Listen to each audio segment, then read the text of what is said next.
Good morning, vinyl community. This is Robert, and I am putting together an entry in the Glen Kellaway of the Basements contest that he's going, where he has asked us to show three Prog records. And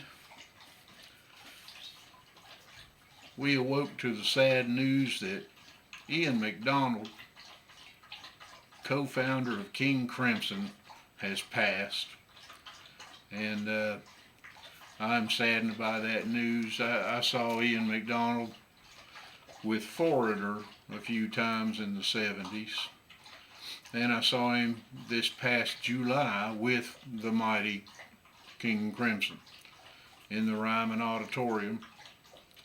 It was a powerful show, let's put it that way.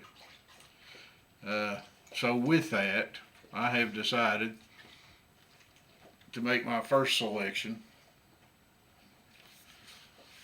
in the Court of the Crimson King with Ian McDonald. Rest in peace. And I know this is a rather cliche selection for the Prog subject. Many people consider this to be the very first Prog record ever made. I don't argue with that. Okay. My second album may be a wee bit controversial because there are many definitions for prog, not necessarily prog rock. I consider prog to be about taking a theme musically and exploring it in depth rather than a 3-minute commercial radio hit. And that can be done in many genres, and this is going to be one of those.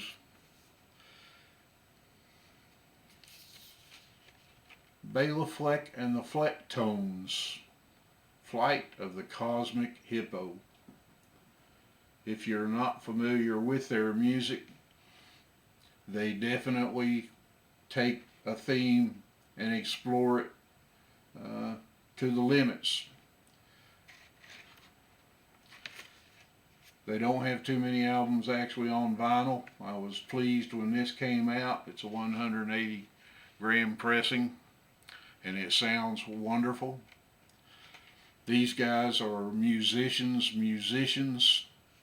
and when they perform live, they challenge themselves to make your jaw hit the floor at least once during every song. And every member of the band has that ability to do it with their instrument. So if you had never heard Bela Fleck and the Flecktones, I recommend you dive in. They have jazz influences, classical influences, of course some bluegrass influence, because Bela is a banjo player.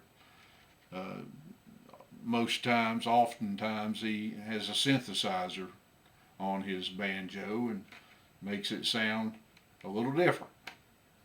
So that is my second selection. You can fight me on it if you wish down in the comments.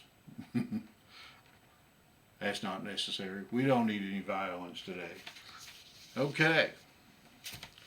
And for my third selection, I was trying to find something a little unique from all of the other lists that we're going to see. This is Voyage 34 by Porcupine Tree, Steven Wilson. Steven Wilson has kind of made a name for himself all across the world for remixing other people's work as well as his own.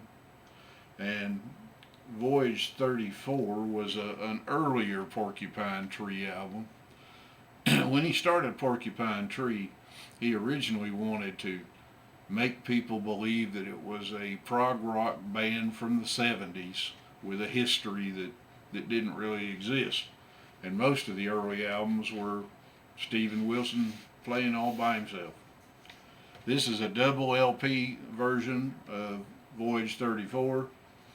You might guess what the topic is. It's got beautiful artwork.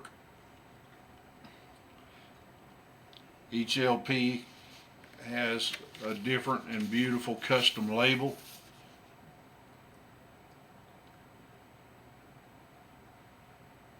So this is a very unique album. It's different than a lot of the Porcupine Tree material. If you haven't delved into their past catalog, I highly recommend it. Now for a couple of bonuses. I know Glenn spoke of Caravan, and speaking of Stephen Wilson, this is the 5.1 mix by Stephen Wilson.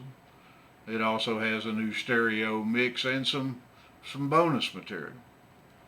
So if you've had a hard time getting into this album from an old vinyl copy, and if you have the ability to enjoy 5.1 surround sound, this version might just change your mind. It's made me grow to love this album. And last but not least, the often overlooked or underrated Jethro Tull entry, A Passion Play. This has also got a 5.1 mix by Stephen Wilson. And this is the extended performance, they call it. The reason for that is there is another disc in here where Stephen Wilson has taken the Chateau Disaster tapes, if you're familiar with those, and made a cohesive 5.1 album out of that. So you're really getting two performances here, and they're fantastic, all of them. And these box sets are the best value that you can find for box sets, in my opinion. They come with about a 100-page book. They have various numbers of discs involved depending on which one it is. This one has 2 DVDs and 2 CDs.